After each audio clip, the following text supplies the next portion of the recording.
Guys up? Yep. We ready? All right. The ordinance that you're presenting today does what? Walk me through that. Ordinance today authorizes the city manager to complete this deal. All that we've talked about with the Royals for years now, and ensuring they stay in downtown Kansas City, making sure they stay in Kansas City, and helps us build a new Royals stadium at Washington Square Park. And a stadium that would seat, what, in the neighborhood of 35,000? I'm just ballparking. Yep. The number, I think it's up to 35,000. Parks in Major League Baseball being built these days run a little bit smaller. Obviously, that's a site that's in the core of the city, and so the effort is to make sure that we're able to deliver something that's right size for the site, right size for the future of the Royals and Major League Baseball. And the project includes, there's a commercial aspect to this. Correct. Yeah, there's a commercial aspect, which is that obviously this is the stadium and an office tower that'll be adjacent. The Royals and others can have lots of discussions about all the economic activity all around it. And we've had chats with them, but what we're working on is making sure that there could be a great stadium delivered for the future of Kansas City and the future of the Royals.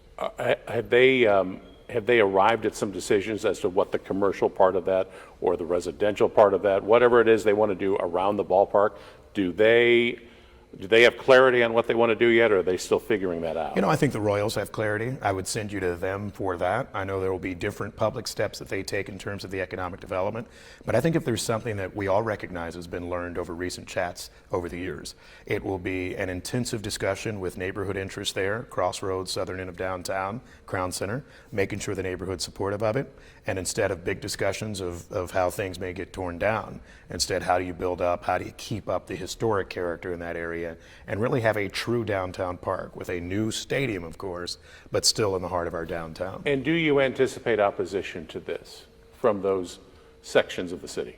You know, I don't actually. We've had the chance to have some good conversations already with folks from the Crossroads Neighborhood Association, obviously the Downtown Council, others there. I think something that is positive about this site is that you don't see that much interruption really on anything. You have a now vacant Blue Cross Blue Shield building. You have what has been often an underutilized park in our park system, and you have the opportunity to do something special with it in an area on the southern end of downtown that does not have residential buildings that are being converted, does not move any businesses. I think this is getting the stadium deal right in a way that we've all wanted us to do for some time. I've heard people talk, and I'm sure you have as well. They question whether the footprint in and of itself is big enough to support a Major League Baseball stadium of today. Is it? It is. Whether you look at something like Target Field, and that is a newer stadium in Minneapolis, whether you're looking at older, great spaces, you are seeing these stadiums that are right-sized. We don't build giant stadiums and giant parking lots anymore. Instead, what you are seeing is these types of things that aren't just great stadiums for 81 nights a year, but are places of economic activity more than 300 days a year. This is a concert venue. This is a space where we want retail on the stadium site itself. This is a space that becomes important to the future of Kansas City for how we pitch for conventions, how we build more jobs here.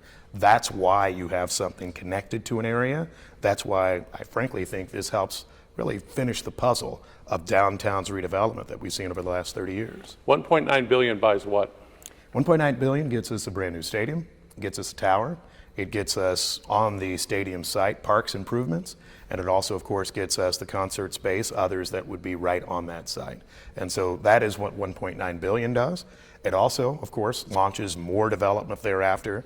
And I would assume, not getting ahead, but probably $1 billion or more of surrounding development just in the blocks within the site itself. And that other development the Royals are on the hook for, but you think there'll be some city participation there? The Royals would look to, with any other partners obviously in Kansas City, to develop the rest of that area. Of course, that's a good, robust part of Kansas City, but we're excited about what could come in the future as well. So that would be Royals-led. I imagine they'll talk to us, talk to other taxing jurisdictions, if there is an incentive discussion on those other parts. Why not put this up to a vote? Why not put this up to a public vote when you're talking about one of the most significant developments in the history of this city? Why not give people a voice in this? You know, at this point, I do think this will be the most substantial economic development at this time in the history of downtown Kansas City. It is an outstanding moment for us. But the core of it is it's economic development. We are looking at different tools than what Jackson County had looked at 2 years ago. We're looking at different tools than how others have built stadiums previously. This is something where we are looking at economic activity generated at the stadium site, largely funding the stadium. We are looking at ways that we use existing infrastructure, existing city tools, and existing city park to build out the site. What this is not is a quarter-cent or 3/8 cent sales tax that the people of an entire jurisdiction are paying. What this is not is something where the entire corner of a state is funding this. This is something that is right-sized, it's fair to our taxpayers, and frankly, this is the type of incentive tool, the type of public-private participation that we've done best in Kansas City, the most recent example being CP Casey Stadium on the riverfront, where we have a great stadium, $1 billion of development, but something that was done through, I think, good economic activity tax redirections rather than the taxpayers. But to the guy who looks at this and says, Yeah. it's $1.9 billion, this is public participation we're talking about here. Why shouldn't people have a say at this at the ballot box? To that guy, you say what? You know, I always love listening to the public. I listen to the public every day. We hear from them at election time, and certainly we have elections. I think that what the people of Kansas City who voted me in office in 2023 and the city council know and recognize is that this was a public conversation at the time. They know that we have been working on a way to make sure the Royals stay in Kansas City, Missouri for some time. And frankly, what I heard the voters say in 2024 is we don't want a new sales tax or a renewed sales tax. We want to make sure that you are looking at different tools that help fund something like this. The city took that challenge. I appreciate the conversations we've had with the Kansas City Royals that allow us to facilitate this stadium in a very different way. I think that what was asked before is something materially different. We were asking for a sales tax from people who lived in every edge of Jackson County. Instead, what the city of Kansas City is proposing is that we use proceeds generated on the stadium site to fund a stadium, much in the same way that we have used tools to build up our downtown for a generation. You've talked extensively in the past about protecting taxpayers in this process. Walk me through how you think taxpayers are protected here. You know, first things first, this is not a new tax. This is not a new sales tax that's hitting everyone in Kansas City, Missouri. If you never come downtown, if you never come to the stadium, you're not funding at least the lion's share of what this stadium is all about. I think in terms of how we protect the taxpayers, first, you're looking at a value metric that is lower than a lot of, at least some recently discussed stadium deals in our region and some around the country. You are looking at the fact that we have good guarantees in our ordinance that builds out how proceeds from the stadium itself go to fund the stadium. You have strong state support in a way that we did not see in the 2024 sales tax discussion, and frankly that we have never had, at least at this level in the Truman Sports Complex. And I think what you'll see long term is that the surplus proceeds coming back into our park system means that Kansas City stands to benefit long-term from this, as well as the Royals. And it's not just indirect people spending money in sales taxes, but it's also money that goes directly into our park system citywide. The city share of this will be $600 million? Yes, sir. In the form of bonds being issued? Yes. How will those bonds be paid back? Those bonds will be paid back from the redirected taxes from the stadium footprint itself. This is something that we use, and frankly, it's kind of like every tax increment financing that we've talked about in the past, most other arrangements. And I will note this, Kansas City's budget, since we first got into the business of redeveloping our downtown, has increased precipitously. It means we have more revenues. We've been able to feed off to the rest of the city to help support and build basic services in Kansas City. And how big will the footprint be to generate the kind of sales taxes that you need to pay off these bonds? Right. How big an area are we talking about? We are talking about a fairly narrow area of blocks, not an area of miles, certainly not what we saw in the Starvon district in Kansas. What we will see here is something that is really about a stadium, surrounding development that relates to the Kansas City Royals, and frankly, that southern end of downtown. So this isn't the kind of deal, I take it you don't anticipate the kind of blowback that perhaps officials in Kansas are getting over the Chiefs deal. I think that we're doing something fairly different than what the Chiefs are, and I say that with the greatest respect to my friends at the Chiefs and my friends in Kansas. What you are not seeing is all of Wyandotte County and half of Johnson County. So you're not seeing us say, everyone in Jackson County, we're going to redirect sales taxes for 30 years. What you are seeing is something that I think is right-sized. Right-sized in terms of geographic space, right-sized in terms of cost. The people of Kansas City have said loud and clear in many different situations, they want to make sure we are a major league city that has major league events, that has a vibrant downtown. And what we're doing is saying, how about we have that stadium and the Royals development near it, fund the development, have that be the basis for what we're doing, and that's what that downtown baseball district looks like, rather than something that is far beyond it. Does this ordinance today essentially officially commit the city to investing $600 million in a new project like this, or are there other approvals still to come? You know, it's my view that this ordinance would start the process of committing the city to it. Obviously, there are always outs that we would have, as well as obviously the Kansas City Royals. But, you know, I hear loud and clear from almost everywhere I go. Figure it out and get it done. And I think what we heard in terms of figuring it out is to figure it out in a fair way for our taxpayers, a fair way for the Kansas City Royals, and in a way that grows not just Kansas City, Missouri, but this entire region. People want to have a vibrant and exciting downtown. People remember that 2015 World Series parade, one of the best days in the history of Kansas City. This allows us to capture that, and I think that's how I see this having a very different public reaction than perhaps we've seen from some other projects. But what happens if not enough money is generated within that district to pay off these bonds? Who then is on the hook? If not enough money is generated, we'll try to make sure that we can find every way that the taxpayers of Kansas City long-term aren't on the hook for bonds. Obviously, bonds. But ultimately, they could be in a worst-case scenario. Ultimately, either a city entity or a state entity or one of our incentive agencies would be. But yes, absolutely, it would be a public entity that is on the hook long-term. A little bit like maybe the Power and Light District, where the projections were never met, and the project is into the city for what, between 14 and 17 million a year out of the general fund. In a worst case scenario, could that happen here? You know, I think what I'm seeing from our worst case scenario is we have already estimated from something very different than Power and Light District had. We have the Royals playing in Kansas City now. We know how many people come to see the Royals even in a tough season. And we know that forecasting just baseline steady attendance like the Royals have seen for the last 20 years, that we pay off these bonds, that we're able to help develop this, and frankly, that we can get to a surplus. So while there's still the same exposure, what we would need to see to not be able to recoup these funds are a total collapse of Major League Baseball, attendance going down to single digits, thousands a day.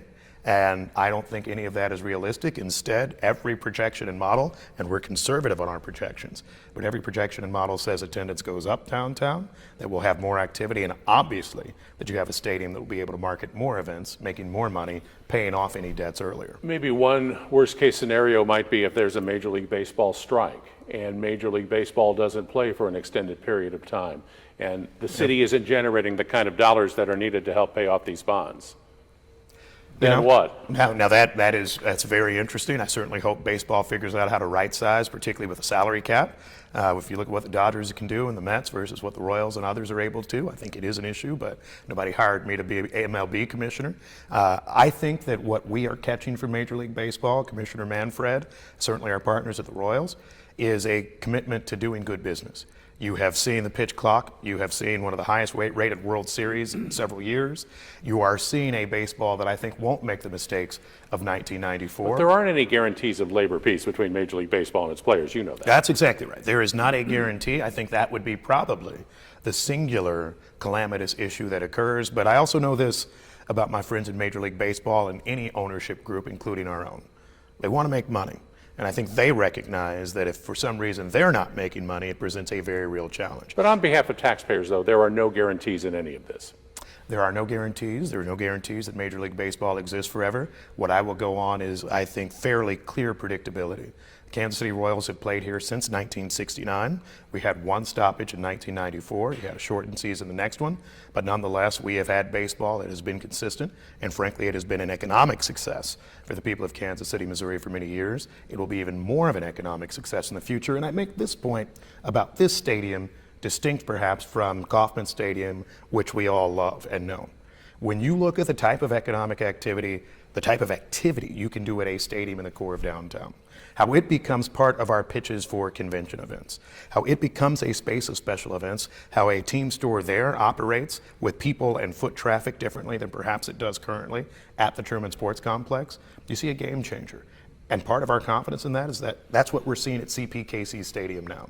They are not just building a stadium, they built a venue that is supposed to be used 300 days a year. That's our view of the new the new Royal Stadium, and I think that's how we'll see a different success metric. In a new stadium, where will people park?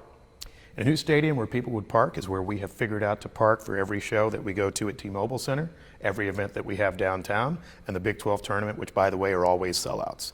We have ample garages in and around downtown Kansas City. Those of us who know downtown certainly know good opportunities for street parking. And I think when you look at the up to 19,000 parking spaces, I believe, that exist within a 10-minute walk, the broader 40,000 parking spaces downtown, we will be able to make sure that we have a convenient trip there, not to mention public transit access on the streetcar and others. I was in St. Louis a week ago. I do not think the people of St. Louis are smarter or sharper than us. And in the same way that they've been able to figure out downtown parking forever, I think that we'll be able to adjust and enjoy downtown baseball. Getting in and out of downtown, especially for people who live downtown on game days. Yeah. How much more difficult is that going to be with a new stadium across from Union Station? I have been working downtown for the better part of the last 11 years, and getting downtown most days is actually fairly straightforward, right? And we'll continue to work with our partners at MoDOT, and we've already talked to them about what does a stadium arrangement look like, how do we make sure ingress and egress is even better. So will there be changes to streets or changes to nearby highways? Is that also part of this? Yes, we expect infrastructure expenditures, both from the city side and the state side, to help address ways that people can get around, with an initial focus, by the way, to your point, on people who live in the area. We want to make sure that every business downtown can continue to be successful. We believe they'll be more successful, but people have to be able to get in and out on game days. We have confidence in that, and as you know and many others know, downtown was built with this idea of having even more employees than we have now. I believe we're down to about 100,000 or so who work downtown each day.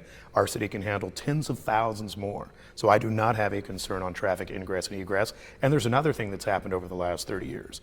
We now have in excess of, I believe, about 28,000 people, maybe up to 30, who live downtown in Kansas City too. So folks who can leave their offices, folks who can leave their residences, that will be a huge contributor to what a future stadium is all about. So those street changes, those highway changes, have they been figured out yet, or is that still part of the process? That is still part of the process. We've certainly already had discussions on it, but let me be clear. We will be fair in procurement and proper procedures and processes. MoDOT will make sure if there is a change that needs to be bid, that we do it the right way and everybody knows, in the same way that we'll do an ordinance through a public process. I know there's a lot of talk about vote, what does it mean or not, but these are open and transparent public processes, and we look forward to folks having a chance to participate. So right now, the only people who are part of the financing discussion right now, the city, the state of Missouri, is Jackson County a part of this? My good friends at the county legislature and certainly the county executive have been part of our discussions long term. I know the county executive keeps the legislature updated. Do you expect a commitment from Jackson County?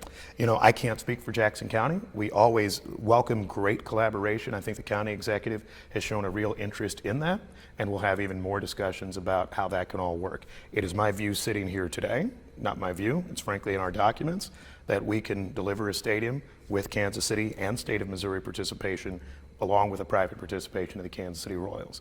I think to the extent we look to enhance the project even further, Jackson County is an incredibly valuable partner. Are you satisfied with the level of commitment from the state of Missouri up to this point? I appreciate the governor, I appreciate the legislature, I think acting fairly quickly in terms of getting this deal done. I won't go too in depth into what other jurisdictions do. Obviously, the state of Kansas is using a tool that is a novel one at best. But, I think that what we have seen in a fairly competitive market for the Royals, which includes suburban communities on the Missouri side and the Kansas side, and frankly other cities who have talked about this, I think Missouri acted fairly quickly. The governor acted quickly. They've worked along with the city of Kansas City. And we think, importantly, not only do we appreciate the cooperation, but we appreciate the responsibility. I can have my head held high anywhere in Kansas City, and the governor can have his head held high in saying that this is something that's fair to anybody in our state and our city. Is the state's commitment, as we sit here today, still something of a moving target? I think that the state has certainly suggested a baseline at which they could support. I think that Is that baseline sufficient? Is that baseline what you want it to be? I'm happy with where the state is now. I always, of course, as mayor of Kansas City, want to do all I can to defray costs to the taxpayers of Kansas City. So we'll continue to see what more we can get. Is there a community benefit agreement associated with this? You know, I think as we've discussed community benefits, that conversation is not complete, and we look forward to robust discussion there. Obviously, this would be a park that sits within the parks system. It is part of the park system, and I think much of the anticipation is how can Parks and Recreation, which of course is citywide in Kansas City, help to address the needs of our community and have that be a targeted way, much like you've seen with the Urban Youth Academy on the east side of Kansas City. Frankly, with a team leaving the east side of Kansas City, just like the Chiefs, I would hope that we look to ways that we can target a lot of support in communities that have been historically underinvested in, and that's what we'll look to do with this. What's the timeline on this? You're not looking for approval today, obviously, but Correct. what's the timeline? You know, timeline for approval here and with the Parks Board of Kansas City, we will look at next week as a target. Of course, this is something that allows the city manager to negotiate. It authorizes us to enter into definitive documents. We'll still have steps ahead. Obviously, there'll be Missouri steps ahead. But what I believe and what we have discussed with our partners at the Kansas City Royals is this legislation helps us cement, frankly, what we all have wanted to get to a conclusion of for a while.